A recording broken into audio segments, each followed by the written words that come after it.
All right, first of all, tell me about what drew you to wanting to be involved with this series, MobLand. Pierce, starting with you, I mean, tell me about why you wanted to be in this project. Guy Ritchie, I love his work. The writing, the scripts were wonderful by Ronan Bennett, and then came Jez Butterworth, so it was just a wonderful, it just captured me, and I said yes. And then Helen, she and I had been working together last year on a movie called The Thursday Murder Club. She said, "Are you going to do this, MobLand?" I said, "I'm in, I want to do it." And she said, "So am I." So we were off to the races. Name's Conrad Harrigan, family man. And if you cross my family, well, you'd better pray. It's kind of hard to say no to Helen. The dynamic, she said she was so inspired by your work ethic. What was her work ethic like throughout filming? Well, she came prepared. We didn't talk about the characters. We didn't go into any great detail about motivation or anything like that. It was on the page.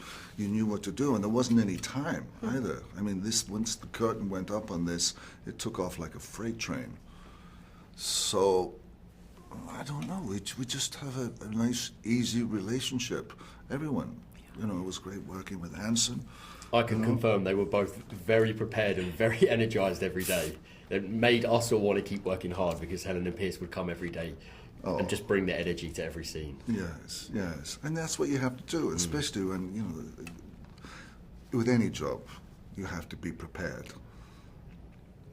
Anson, you mentioned you manifested working for Guy Ritchie. So was this a dream come true for you to be involved? Honestly, if you asked me this time last year, my bucket list of directors that I never imagined I would get to work with but would have dreamed of, Guy Ritchie would have been on it. Like, absolutely.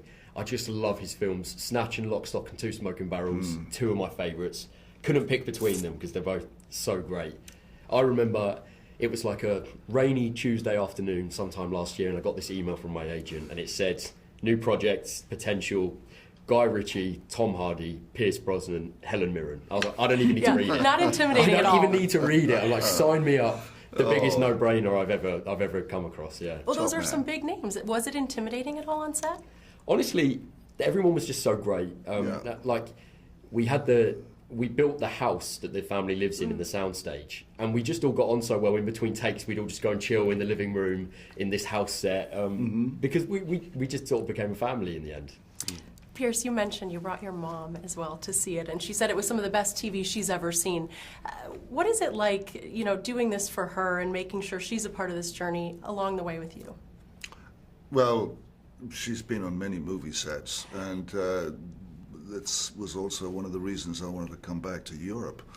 Because she's 93, so it's, you know, time, precious, but no, she loved it. And how about Tom Hardy? You said he has the heart of a saint. What does that mean? Did I say that, yeah. really? The heart of a saint. Okay, I guess I did. Well, he's captivating. He's such a strong presence. I've loved his work as well for many, many years. And yeah, again, we just kind of took off. It was easy, there were no problems. It was very smooth. We shake the right hands, break the wrong ones. Well, I think we have a situation developing. We don't ask, we take.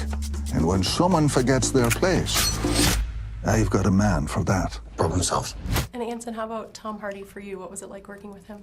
Yeah, I mean, I've never met someone who analyses scenes in such detail. He would come in and break down the scene, and you discover. We were talking about Shakespeare some days on this show. Like, we're making a show about gangsters, and he would be talking about my character being like Henry IV and stuff like that. So yeah, his attention to detail was really interesting to watch. Pierce, do you enjoy playing the villain or the hero more? Because it feels like you find that in between in some of your roles. Well, I think all of them have a sense of humor about themselves, and you have to have that as an actor. But I enjoy playing villains. This one in particular is very colorful. And, you know, he's bullish, he's brutish, he's cunning, he's malevolent, and he's charming. And he's Irish. So, you know, and he's the head of the family, and he has this wife, Maeve, who they're joined at the hip, really, but they don't really trust each other. Tell me something about Helen that we don't know. Oh, I have no idea. She's a wonderful woman. She's a beautiful lady. She's an impeccable actress. I love the dynamic between Maeve. She really runs the show. Well, she thinks she runs the show, but but that's the joy of it. I mean, she's kind of like Lady Macbeth, and as Anson was saying, it has kind of Shakespearean overtones, Jacobean tragedy, all those ingredients in this kind of novel setting, the Cotswolds in London. Yeah. Well, how special was it to be back in London filming this? So great. And we talked about Guy Ritchie, and to be involved in a Guy Ritchie show about gangsters set in London is kind of like his bread and butter. If you were going to be in a Guy Ritchie film, that's the one you'd want to be in, right? So I feel so lucky that we did something set in London like that, yeah. Pierce, I know you hear this all the time, but my fondest memories growing up are watching James Bond movies with my dad. He was very excited I was going to sit down with you today. Oh. When you hear that from so many people, that a character meant so much to them growing up, what jumps out to you? Just that I possibly got it right, that it touches someone, that it has a meaning to their lives. I know what Bond had, that it had a meaning to my life as a young boy, young man. I never dreamt of being the character, but and even when I became an actor, I didn't have my eyes set on that character. It found me, and it kept finding me, and I managed to do it, and it changed my life. Do you have advice for whoever is the next Bond? Just be bold. Be bold. That's good advice for everyone, really. There you go. In so many ways. It's an old one, but a good one. And just quickly, any fun memories from set among you guys? Fun dinners? Anything that stands out, Anson? Well, we without giving away any spoilers, we do have a particularly fun dinner party scene. Oh, it's wild. In the show. It took us 2 days to film. Yeah. And me, Pierce and Helen and a few of the others had so much fun. I mean, they were just cracking me up. You said about something we don't know about Helen. Honestly, I would say she's so playful.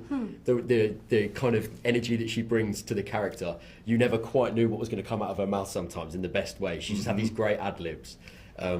So yeah, definitely some fun dinner party scenes. You'll have to keep watching the show and you'll see. I can't wait. Yeah. Thank you both so much. It was so nice to meet you. Thank you. Thank Nice you. Lovely to meet you. Lovely to meet you.